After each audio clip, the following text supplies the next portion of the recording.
तो क्या बंधकों की आड़ में इसराइल पे जो दबाव बन रहा है कि वहां दवाइयां नहीं जाने दे रहा है या वहां पे सामान नहीं पहुंचने दे रहा है, उसको पहुंचने की एक राह हमवार इसराइल कर रहा है। और वो इसलिए कर रहा है क्योंकि जंगबंदी फिर से होने जा रही है।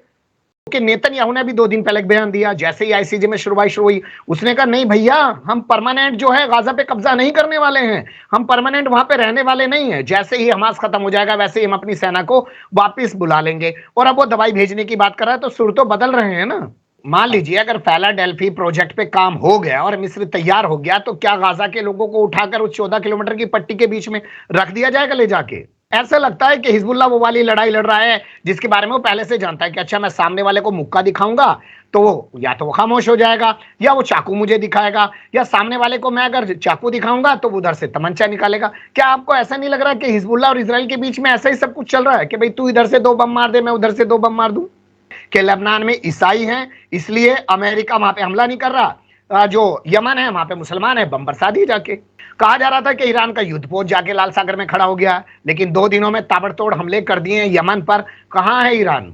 अगर पिछले 15-20 दिन का ही अध्ययन करें, ईरान के एक ब्रिगेडियर को मार देते हैं, हमास के एक टॉप लीडर को बैरूत में मार देते हैं, हिजबुल्लाह के कई लड़ाकों को मार देते हैं, इसके अलावा ईरान से जुड़े हुए कई सारे लोगों को जो है सीरिया इराक के बॉर्डर पे मार देते हैं। ईरान के अंदर खुद हमला हो जाता है, वहां पे 100 के आसपास लोग मारे जाते हैं, और अब यमन पे हमला हो जाता है। कब आएगा वो वक्त?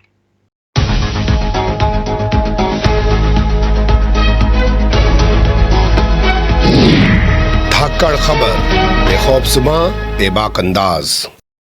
धाकड़ खबर में आपका स्वागत है। मैं आपके साथ हूं अकरम रईस खान। यूं तो इस वक्त दुनिया में सबसे ज्यादा चर्चा हो रही है हूतियों की, यमन की, क्योंकि अमेरिका ने पहले ब्रिटेन के साथ मिलकर यमन पे हमला किया, और अब खबर आ रही है कि बगैर ब्रिटेन के अमेरिका ने एक बार फिर से हमला कर दिया है। लेकिन इस बीच खबरें गायब हो रही हैं गाजा की। जी हां, गाजा और फिलिस्तीन, जिसकी वजह से हूती भी अब जंग में शामिल हो गए हैं, या अमेरिका भी जंग में उतर आया है। तो हम बात करने की कोशिश करेंगे कि गाजा के वर्तमान हालात क्या हैं, हिजबुल्लाह को लेकर जो तनातनी की चीजें चल रही थी वो क्या हुआ, जो एंटोनी ब्लिंकन है जो लंबा चौड़ा दौरा करके गया, क्या वो सिर्फ इसलिए दौरा करके गया था कि हूतियों पे हमले का एक माहौल बना सके, और जो वापस लौटने के बाद उसने जापान के और चीन के मंत्रियों से बातें की हैं, उसको कैसे देखा और समझा जा सकता है। और तुर्की ने भी बात की है जो है ब्रिटेन के विदेश मंत्री से। और आप तो जानते हैं ब्रिटेन का जो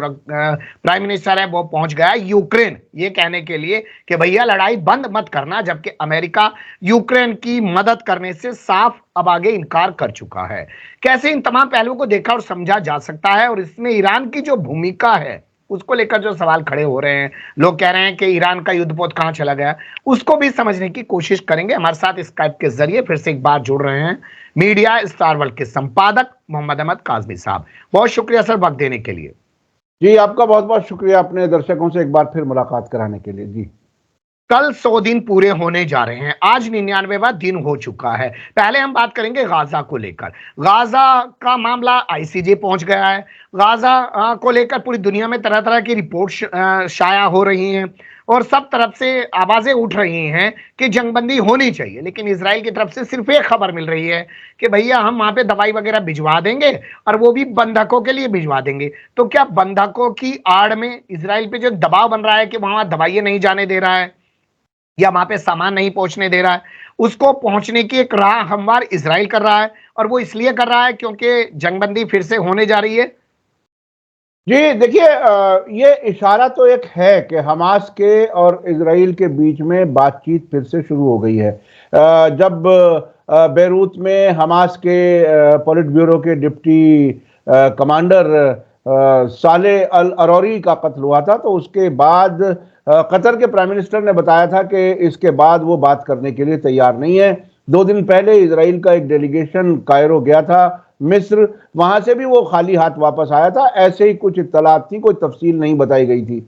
लेकिन ये इजरायली कैप्टिव्स को यरगमालियों के लिए दवा भेजने का जो बातचीत चल रही है, तो इससे लग रहा है कि धागा टूटा नहीं है, तार टूटा नहीं है, कनेक्शन है अभी।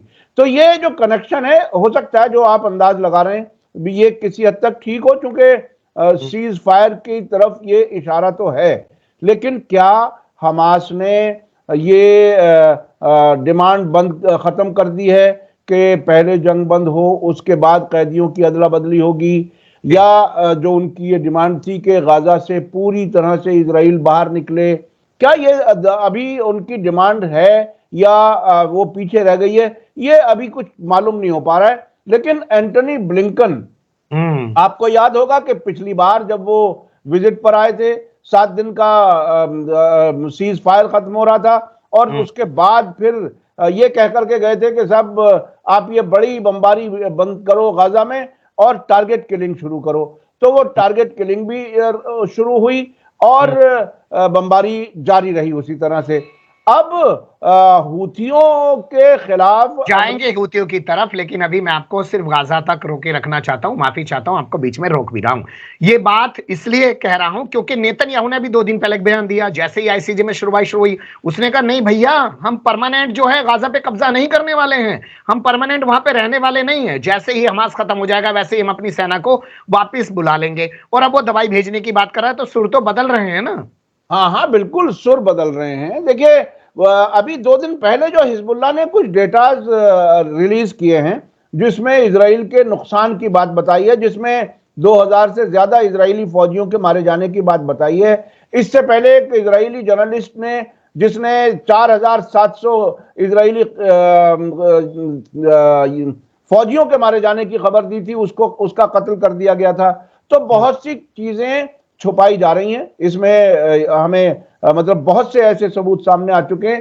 तो ऐसी हालत में सुर बदलना नेचुरल है। और अब ऐसा लगता है कि वो जो बात कही गई थी कि हम पूरी तरह से, बल्कि स्मोट्रिच और जो उनके इंटीरियर मिनिस्टर हैं बेन गविर, वो तो ये कहते थे कि ये सारे फिलिस्तीनियों को यहां से निकालने का बेहतरीन मौका है। तो अब उससे उन्होंने कदम पीछे हटाया है और ये कहने और अपने ही मिनिस्टर्स के पॉलीग्राफ कराने की बात कर रहे हैं कि खबरें लीक हो रही हैं। तो ये पॉलीग्राफ अपने ही मिनिस्टरों का अगर होगा तो ये तो तय है कि सरकार के अंदर भी जो लोग हैं, जो कैबिनेट मिनिस्टर्स हैं, उनमें भी आपस में एक दूसरे पर भरोसा नहीं रहा। तो वहां की हुकूमत एक तरह से चरमराई हुई है। पब्लिक जो जिनके घरों के लोग कैदी बने हुए हैं हमास के, वो बाकायदा सरकार को परेशान किए हुए हैं। और ऐसा लगता है कि सुर बदला है, अभी और भी सुर बदलेगा, मुझे इस बात पर यकीन है। बिल्कुल आप सही कह रहे हैं कि अभी और भी सुर बदलेगा, आपको इस बात पर यकीन है कि अंदरूनी नाजरीन राजनीति बहुत जबरदस्त चल रही है। लेकिन फिलाडेल्फी का भी हल्ला मचाया जा रहा है, क्योंकि आपने जिक्र किया कि इजराइल का एक प्रतिनिधिमंडल जो है मिस्र गया है, वापिस लौटा है, लेकिन वो तो आके ये कह रहा है कि फिलाडेल्फी पर बात कर रहे हैं। हाँ, वो कहने के लिए तो कुछ भी कहा जा सकता है। देखिए, जो कुछ जंग के दौरान बयानात दिए जाते हैं वो अगर सच हो तो फिर जंग ही ना हो। चूंकि झूठ बोलने का सिलसिला तो इन्होंने बिल्कुल पहले दिन से 7 अक्टूबर से अब तक कितने फेक न्यूज इन्होंने फैलाई हैं, कितना इन्होंने अपने ही मीडिया को गाजा जाने से रोका है। तो ये खबरों को दबा तो रहे हैं। अब इस खबरों के दबाने के बीच में जब कुछ चीजें निकल आती हैं, मालूम हो जाती हैं दुनिया को, तो इनकी कमजोरी सामने आती है और वो बार बार सामने आ रही है। इनके फौजी जब मान लीजिए अगर फिलाडेल्फी प्रोजेक्ट पे काम हो गया और मिस्र तैयार हो गया, तो क्या गाजा के लोगों को उठाकर उस 14 किलोमीटर की पट्टी के बीच में रख दिया जाएगा ले जाके? अरे साहब, ये कोई सामान के डब्बे तो है नहीं जो उठा के रख दिया जाए। जहां बमबारी होते होते रुकती है वहां फिर वापस आ जाते हैं वो लोग। ये कहते हैं कि ये हमारी जमीन है, हम यहां से नहीं जाएंगे। इस हद तक जो तराने वहां गाए जा रहे हैं कि हम मर जाएंगे, इसी जमीन में मिलेंगे और यहां पर फूल खिलेंगे तो उसमें हमारा खून होगा, लेकिन हम यहां से नहीं जाएंगे। तो वो उनको हटाना नामुमकिन है और इजरायलियों के ये बस में नहीं है कि फिलिस्तीनियों को ये इतना डरा सकें कि वो अपनी गाजा की जमीन छोड़ करके चले जाएं। ये बातें हैं, ये भी एक ये जैसे कहते हैं ना, जुमलेबाजी है। अमेरिका ये कह देता है कि साहब जब गाजा में हमास खत्म हो जाएगा तो महमूद अब्बास सरकार चलाएंगे। कभी मिस्र को कहते हैं आप सरकार चला लेना, आदिवासी वहां के सरकार चलाएंगे। हाँ, तो सरकार कहां से कौन कौन चला पाएगा? और बुनियादी बात यह है कि वॉशिंगटन में और तेल अवीव में बैठे हुए लोगों का वो पागलपन खत्म नहीं हुआ अभी तक कि जो कुछ वो प्लान करें वही होगा। ये मुमकिन नहीं है भाई। मैं तो इसे इस तरह से कहता हूं कि फिल्म का डायरेक्टर अब एक नहीं रहा है। पहले जो नूरा कुश्ती फिक्स मैच हुआ करते थे, अब वो नहीं रहा। अब रामल्ला के कंट्रोल से बाहर बात है, गाजा में कंट्रोल है फिलिस्तीन के फैसले का। दो खबरें चल रही हैं। एक खबर यह है कि ईरान जो है हमास को यानी कि गाजा को एयरफोर्स वाली सुविधाएं भी देगा, ये कितनी ठीक है। दूसरा ये कहा जा रहा है कि इजराइल के अंदर जो राजनीति चल रही है उठापटक वाली, उसके पीछे असल में ईरान का सोशल मीडिया और रूस का सोशल मीडिया इजराइल को बदनाम करने के लिए काम कर रहा है। देखिए, इजराइल को बदनाम करने की जरूरत क्या है? वहां तो वैसे ही खलफिशार पहले से हमने आपने देखा, जहां 6 महीने से ज्यादा हो गए थे, हर सैटरडे प्रोटेस्ट होते थे, जो जुडिशियल रिफॉर्म के नाम पर वो अदालतों पर कंट्रोल करना चाहते थे नेतन्याहू, तब भी तो वो मुल्क बटा हुआ था ना। तो ये किसी के सर पर भी कुछ डाल दिया जाए कि सब अमेरिका वो ईरान या रूस कर रहा है, ये फजूल की बात है। इसलिए कि नेतन्याहू ने जिस तरह से सरकार बनाई थी दिसंबर में, उस सरकार के सपोर्ट में सभी लोग नहीं है। और जहां सरकार 49 और 51 वाले, 50 और 51 वाले फर्क पर बनती हो, तो मुल्क बटा हुआ है, ये तो तय है। तो उसमें कहीं बाहर से कुछ करने की जरूरत नहीं है, वहां खुद इतना एयरफोर्स दे रहा है ईरान अब हमास को। एयरफोर्स की तो खबर मैंने नहीं देखी, लेकिन ये बात जरूर सामने आई है कि एयर डिफेंस सिस्टम का कुछ इंतजाम किया जा रहा है। एयर डिफेंस सिस्टम यानी वो जो हमले होते हैं, हवाई हमले, उनको कंट्रोल करने का कोई इंतजाम किया जा रहा है, ऐसी कुछ खबरें आई हैं। और ये मैं समझता हूँ, जिसे मिसाइल डिफेंस सिस्टम भी कहते हैं या एयर डिफेंस सिस्टम कहते हैं। मैं आपसे एक बात पूछना चाहता हूं हिजबुल्लाह को लेकर। ऐसा लगता है कि हिजबुल्लाह वो वाली लड़ाई लड़ रहा है जिसके बारे में वो पहले से जानता है कि अच्छा मैं सामने वाले को मुक्का दिखाऊंगा तो या तो वो खामोश हो जाएगा, या वो चाकू मुझे दिखाएगा, या सामने वाले को मैं अगर चाकू दिखाऊंगा तो वो उधर से तमंचा निकालेगा। क्या आपको ऐसा नहीं लग रहा कि हिजबुल्लाह और इजराइल के बीच में ऐसा ही सब कुछ चल रहा है कि भाई तू इधर से 2 बम मार दे, मैं उधर से 2 बम मार दूं? नहीं, देखिए, अभी सालेह अल अरौरी के मारे जाने के बाद और लेबनान के हिजबुल्लाह के भी एक जो कमांडर मारे गए हैं इजरायली हमले में, उसके बाद जो जवाबी हमला हिजबुल्लाह ने किया है, ये कहते हुए कि सालेह अल अरौरी के कत्ल का बदले की शुरुआत है, जिसमें 60 से ज़्यादा मिसाइल और रॉकेट मारे हैं। और उसमें नॉर्थ इजराइल में जो एयर सर्विलेंस सेंटर था, जिसके बारे में मुझे पता चला है बैरूत से कि 5 मुल्कों पर नजर रखता था इजराइल। लेकिन सर अमेरिका का लेकिन अमेरिका का विशेष दूत जो बाइडेन में भेजा था, वो लेबनान में बात करने के बाद ये कह रहा है कि इजराइल और लेबनान के बीच कोई जंग नहीं होने जा रही है। देखिए, ये थोड़ा सा बारीक मामला है। हर आदमी बहुत आसानी से ऐसा महसूस करने लगता है कि हिजबुल्लाह यानी लेबनान सरकार, लेबनान सरकार और अमेरिका के बीच में बात हो रही है, यानी हिजबुल्लाह और अमेरिका के बीच में बात हो रही है, जबकि हकीकत ऐसी नहीं है। हिजबुल्लाह एक पॉलिटिकल पार्टी भी है, एक मिलिटेंट ऑर्गेनाइजेशन भी है जिसे कह सकते हैं, जो यानी रेजिस्टेंस फोर्स भी है, जिसने साउथ लेबनान से इजराइलियों को वापस जाने पर मजबूर किया था।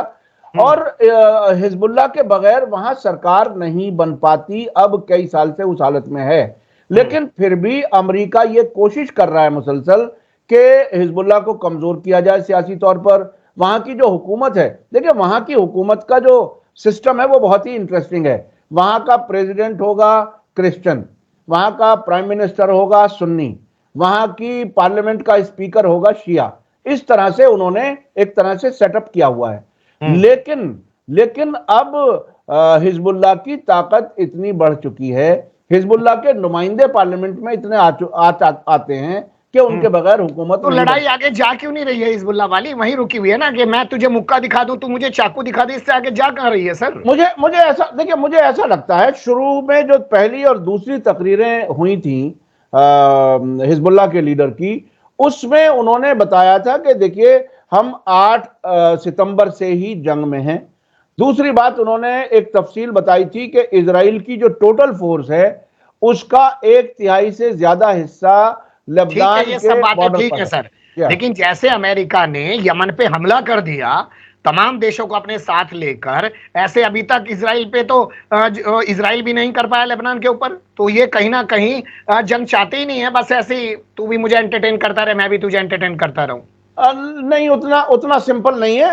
अमेरिका ने इजराइल को कई बार समझाया है और इस बार भी जो एंटनी ब्लिंकन आए थे फॉरेन मिनिस्टर, उन्होंने इस बार भी इस बात की ताकीद की है कि हिजबुल्लाह से जंग नहीं करना। जंग नहीं करने का मतलब यह है कि अमेरिका को 2000 भी याद है, 2006 भी याद है, जब इजराइल ने हारने पर ड्रॉ बता दिया था जंग को।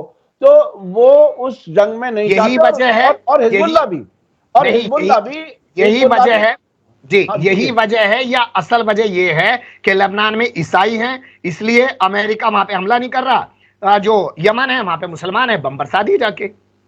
लेबनान, देखिए लेबनान सरकार की फौजें अब तक भी इन्वॉल्व नहीं है हिजबुल्लाह के साथ इजराइल के खिलाफ लड़ाई में। इसलिए इसलिए वो एक तरह से वहां की सरकार भी मोहतात एक तरह से एक्ट कर रही है। सरकार खुद बहुत कमजोर है वहां। 4 साल पहले जो बैरूत बंदरगाह पर धमाका हुआ था, उसके बाद अब तक भी स्टेबल सरकार नहीं बन पाई है, सिर्फ इस वजह से कि अमेरिका ये चाहता है कि हिजबुल्लाह सरकार में ना हो, और वो वहां की सियासी ग्राउंड सिचुएशन जो है वो इसमें मुमकिन नहीं है। और हिजबुल्लाह ने अपनी स्ट्रेटेजी रखी है सामने। वो इजराइल को एंगेज रखना चाहता है ज्यादा टाइम तक अगर जंग चलेगी तो यानी उसमें कुल मिलाकर रेजिस्टेंस। हिजबुल्लाह की रणनीति यही है कि वो एक मोर्चे पर इजराइल की सेना को उलझाए रखे। अब बात करते हैं ईरान को लेकर।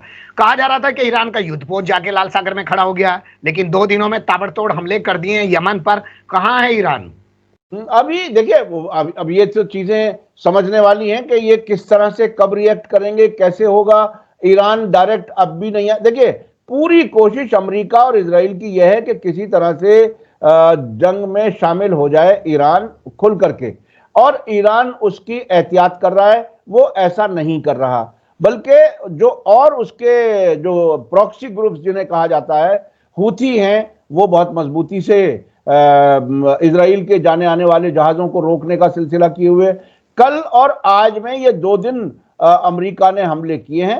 अब उस पर रिएक्शन क्या आएगा, जवाब का उन्होंने धमकी दी है। अब वक्त के साथ साथ देखेंगे क्या कुछ होगा, कौन सा जवाब कहां दिया जाएगा। जंग की स्ट्रेटेजी बनाने वाले लोग ही समझ सकते हैं इस चीज को कि किस तरह से कैसे बदला दिया जाए और क्या हो और कितना दिया जाए, और वो आने वाले वक्त में वो ऐसा ना फैल जाए कि ये जंग और ज्यादा मुल्कों में फैल जाए। क्योंकि जंगों से बहरहाल जिस तरह का नुकसान हमने गाजा में देखा है। कब तक जंगों से बचेंगे? अगर पिछले 15-20 दिन का ही अध्ययन करें, ईरान के एक ब्रिगेडियर को मार देते हैं, हमास के एक टॉप लीडर को बैरूत में मार देते हैं, हिजबुल्लाह के कई लड़ाकों को मार देते हैं, इसके अलावा ईरान से जुड़े हुए कई सारे लोगों को जो है सीरिया इराक के बॉर्डर पे मार देते हैं। ईरान के अंदर खुद हमला हो जाता है, वहां पे 100 के आसपास लोग मारे जाते हैं, और अब यमन पे हमला हो जाता है। कब आएगा वो वक्त? ये तो कहना मुश्किल है, ये बहुत मुश्किल है ये कहना। और वो भी 40 साल से इन्हीं दुश्मनों का सामना करते हुए अपना वजूद बाकी रखे हुए हैं। कहीं तो कोई समझदारी है कि उसके पास आज उतनी ताकत आ चुकी है और वो इस पूरे इलाके में रेजिस्टेंस फोर्सेस को इतना मजबूत कर चुका है कि इजराइल घुटने टेकने पर मजबूर है। तो वो कोई तो स्ट्रेटेजी है, कोई तो दिमाग है जो काम कर रहा है इस सब के पीछे। आने वाले वक्त में चीजें देख करके समझ में आएंगी कि आखिर क्या इस लड़ाई को एक तरीके से मैं समझना चाहता हूं, क्योंकि आपका अनुभव बहुत अच्छा है पूरे मिडिल ईस्ट पर। क्या लड़ाई ठीक है, लंबी जा रही है, लोग मारे जा रहे हैं, तबाही हो रही है, लेकिन कहीं ना कहीं अगर एंड में जाके देखें तो इजराइल और अमेरिका के लिए एक मुसीबत खड़ी होती जा रही है बहुत बड़ी। यकीनी तौर पर मुसीबत न सिर्फ इनके लिए खड़ी हो रही है, अरब हुकूमतों के लिए भी खड़ी हो रही है। वो अरब हुकूमतें जो इजराइल से ताल्लुकात अब भी बनाने की बात कर रही हैं, उनके लिए मुसीबत बढ़ेगी। इजराइल और अमेरिका के लिए तो यकीनी तौर पर, देखिए इजराइल 7 अक्टूबर से पहले जैसी हालत में नहीं आ सकता। अमेरिका 7 अक्टूबर से पहले जैसी हालत में इस इलाके में मजबूत नहीं हो सकता। ये 5-7 मुल्कों में एंटनी ब्लिंकन की विजिट के आखिरी स्टॉप ओवर पर मिस्र में जो उन्होंने बात कही, वो बात बहुत समझने की है। ऐसा लगा कि झुंझला करके उनकी जबान से ये बात निकल गई। एंटनी ब्लिंकन मिस्र में कायरो में उन्होंने कहा, आखिरी अपने दौरे के आखिर में, जब सारे मुल्कों में भी घूम चुके, इजराइल भी घूम चुके सब जगह, तो उन्होंने कहा कि देखिए इस इलाके को स्टेबलाइज करने के लिए जरूरी है कि ईरान को आइसोलेट करो, अलग थलग करो। तो ये कोशिश बहरहाल सऊदी अरब में, इसका उल्टा क्या होगा कि अमेरिका के जो यहाँ पे सैन्य ठिकाने बने हुए हैं वो खत्म होंगे, अमेरिका यहाँ से वापस हटेगा, क्या आपको लगता है? और जिस तरीके से यूएनएससी में रूस ने जो है वोटिंग में हिस्सा नहीं लिया और बाद में रूस जो है यूएनएससी जा रहा है, तो क्या रूस भी चाहता है कि अमेरिका यहाँ भिड़ता रहे और बेनकाब होता रहे पूरी दुनिया के सामने? अमेरिका की मौजूदगी न सिर्फ ईरान की नजर में गलत है, बल्कि चीन भी उसे वहां से निकालना चाहता है, रूस भी वहां से निकालना चाहता है। आपको मैं बताऊं, रूस ने जो एक बड़ा अहम किरदार अदा किया था सीरिया में दाइश आईएसआईएस के टेररिस्ट को खत्म करने में, अपनी एयरफोर्स की मदद दी थी, और ग्राउंड पर ईरान के फौजी एडवाइजर, सीरिया की फौज, ये सब जो लड़ रहे थे, उस हवाई सपोर्ट के बगैर ये इतनी कामयाबी नहीं मिल सकती थी सीरिया को, ईरान को, कासिम सुलेमानी को। तो ये एक बहुत आगे तक सीरिया भगाना चाहता है अपने यहां से, कहता है भैया जाओ। इराक जो है उसकी संसद पहले प्रस्ताव पास कर चुकी है और अब वहां फिर से कमेटी बनाई गई है कि अमेरिकी सेना हटाओ। अमेरिका हट तो रहा नहीं है। हाँ, तो ढीठ है, बेशरम है, वो अपनी फौजों को लेके बैठा है, और यूनाइटेड नेशन में इसकी कोई आवाज उठती नहीं है। यूनाइटेड नेशन आराम से देख रहा है। ये जो इंटरनेशनल कोर्ट ऑफ जस्टिस है, यूनाइटेड नेशन की सबसे बड़ी अदालत, वहां कहीं कोई बात नहीं उठती है। तो ये दोनों मुल्क, इराकी सरकार तो किसी हद तक कहीं ईरान और अमेरिका के बीच में किसी तरह से अपने आप को एडजस्ट करके चलाती है। उसकी नजदीकियां ईरान से हैं, मजबूरियां अमेरिका के साथ हैं, ऐसा कुछ लगता है। लेकिन सीरिया तो खुल करके कहता है कि ये काबिज फोर्स है अमेरिका की, और वो सीरिया के 80% से ज्यादा तेल की चोरी कर रहा है। देर जोर में बैठा हुआ है, अल्तनफ में बैठा हुआ है। अमेरिका वहां के न सिर्फ तेल बल्कि अनाज तक की भी चोरी कर रहा है। तो चोरों के साथ दुनिया खड़ी है, और अमेरिका बहादुर जो है वो अपने जलालत पर और ढिठाई पर वहां बैठे हुए हैं, और वहां कोई इंटरनेशनल कानून नहीं कहता। नहीं तो बगैर सरकार की इजाजत के किसी भी मुल्क की फौज किसी मुल्क में अगर है तो वो काबिज ही है।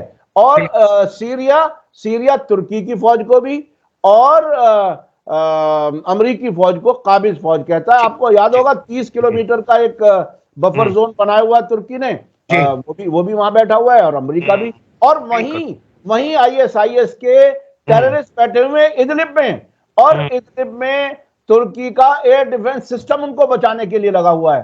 तो इस तरह के हालात हैं। उसमें अमेरिका तो बगैर बुलाए का मेहमान है इन दोनों मुल्कों में, यकीनी तौर पर। बिल्कुल सही आपने कहा कि बगैर बुलाए का मेहमान है। लेकिन कुल मिलाकर इस जंग का अंत जो भी हो, लेकिन अमेरिका और इजराइल के लिए किसी भी तरह से, हालांकि उनके लिए कभी भी किसी जंग का जो अंत है वो सुखद नहीं हुआ, लेकिन ये जंग का जो अंत है वो सुखद होने वाला नहीं है। इस मिडिल ईस्ट से अमेरिका को जाना पड़ेगा। अपना वजूद बचाने के लिए वो आंख मूंद कर इजराइल के साथ मिलकर गाजा को मिटाने पर तुला हुआ है, और अब उसने यमन पर हमला करना शुरू कर दिया है। उसकी फड़फड़ाहट, उसकी झुंझलाहट साफ दिखाई देती है कि उसके यहां से पैर उखड़ रहे हैं और दिया बुझने से पहले फड़फड़ा रहा है। आपने बहुत बारीकी से तमाम चीजों पर रोशनी डाली। उम्मीद है हमारे तमाम व्यूअर्स को कुछ जानकारियां मिली होंगी। बहुत शुक्रिया आपका। फिर आपके साथ किसी और मुद्दे पर जुड़ने की कोशिश करेंगे। जी, बहुत बहुत शुक्रिया आपका। Thank you very much.